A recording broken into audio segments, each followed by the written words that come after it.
Its exact date and exact place for origin are uncertain, but it appears to date from the later years of the 1st century.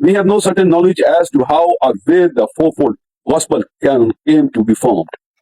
ہمارے پاس یہ جاننے کے لیے کوئی حتمی علم نہیں ہے کہ یہ 4 مستند انجیل کیسے اور کہاں معروض وجود میں ہیں۔ یہاں ان انجیل کو مرتب کرنے والوں کو حیثیت بھی مد نظر ہے، وہ نہ تو حضرت عیسیٰ علیہ السلام کے حواری تھے اور نہ انہوں نے دین عیسوی کو قبول کیا تھا۔ ان مطبین نے ان لوگوں کا کوئی حوالہ بھی نہیں دیا جن کی وجہ سے یہ انجیل ان کے ہاتھ لگی۔ یہ ایک ایسا معاملہ ہے جو ابھی تک حل نہیں ہوا۔ یہ سوال آج تک جواب طلب ہے کہ وہ کتاب حضرت عیسیٰ علیہ السلام کے آسمانوں پر اٹھائے جانے کے بعد 70 سال تک مرتب ہی نہیں ہوئی، اور نہ کسی نے یہ بتانے کی زحمت کی کہ وہ کہاں اور کیسے دستیاب ہوئی۔ اس کے مسند ہونے پر کیوں کا اعتماد کیا جا سکتا ہے؟ اس پر متضاد سے یہ کہ سیانی زبان میں لکھے جانے والے نسخوں کے اصل نہ پیدا ہیں، اور ان کی یونانی زبان میں تراجم کا اصل سے کیسے موازنہ کیا جائے، جبکہ ان کا کوئی اصل نسخہ کہیں بھی دستیاب نہیں۔ اور پھر جو سب سے قدیم یونانی ترجمہ ملتا ہے وہ 4 صدی کا لکھا ہوا ہے۔ ان یونانی تراجم پر کوئی کیسے انحصار کرے، جبکہ ان انجیل کا ترجمہ بعد میں لاطینی زبان میں ہوا جو رومن امپائر کی سرکاری زبان تھی، اور دوران ترجمہ بہت سی من گھڑت باتوں کے شامل ہو جانے کے امکان کو رد نہیں کیا جا سکتا۔ چنانچہ اس ترجمے کے عمل سے جو انجیل وجود میں آئی اس میں لفظی اور معنوی تحریف اور رد و بدل کا واقعہ ہونا ایک ایسی ناقابل تردید حقیقت ہے جو محتاج وضاحت نہیں۔ ان حالات ان انجیل کی صحت کی تاریخی حیثیت کا جائزہ لینے کوئی مشکل کام نہیں۔ امداد زمانے کے ساتھ ان میں کیا کیا تحریفات اور تعویلات ہوئی ہوں گی ان کا اندازہ لگانا چند مشکل ہے۔ چنانچہ اس صورتحال کے پیش نظر اگر مذکورہ انجیلوں میں ان بشارتوں کا حوالہ نہ ملے تو قرآن پر اعتراض کرنے کی کوئی گنجائش نہیں، اور نہ ہی اس کا کوئی جواز موجود ہے۔ لیکن تحریف کے باوجود حضور نبی اکرم صلی اللہ علیہ وسلم کی آمد کے بارے میں خوشخبریاں ان مسخ شدہ کتابوں میں بھی رہ پا گئی، جس کا بعض ثبوت وہ عبارتیں ہیں جن میں یہ پیش گوئیاں کسی نہ کسی صورت میں ہیں۔ ذیل نمونے کے طور پر ان میں سے چند اقتباسات درج کیے جاتے ہیں۔ اللہ کے جلیل القدر پیغمبر حضرت موسیٰ علیہ السلام نے اپنی قوم بنی اسرائیل کو نبی راہ زبان صلی اللہ علیہ وسلم کی تشریف آوری کی خوشخبری ان الفاظ میں دی۔ Number 1، He shone forth from Mount Paran، وہ کوہ فاران سے جلوہ گر ہوا، حقوق بن نبی نے فرمایا۔ Number 2، God came from Teman and the Holy One from Mount Paran. His glory covered the heavens and the earth was full of his praise. خدا تیمان سے آیا اور قدوس کوہ فاران سے ملا، اس کا جلال آسمان پر چھا گیا اور زمین اس کی ہم سے معمور ہو گئی، اس کی جمگہٹ نور کی مانند تھی۔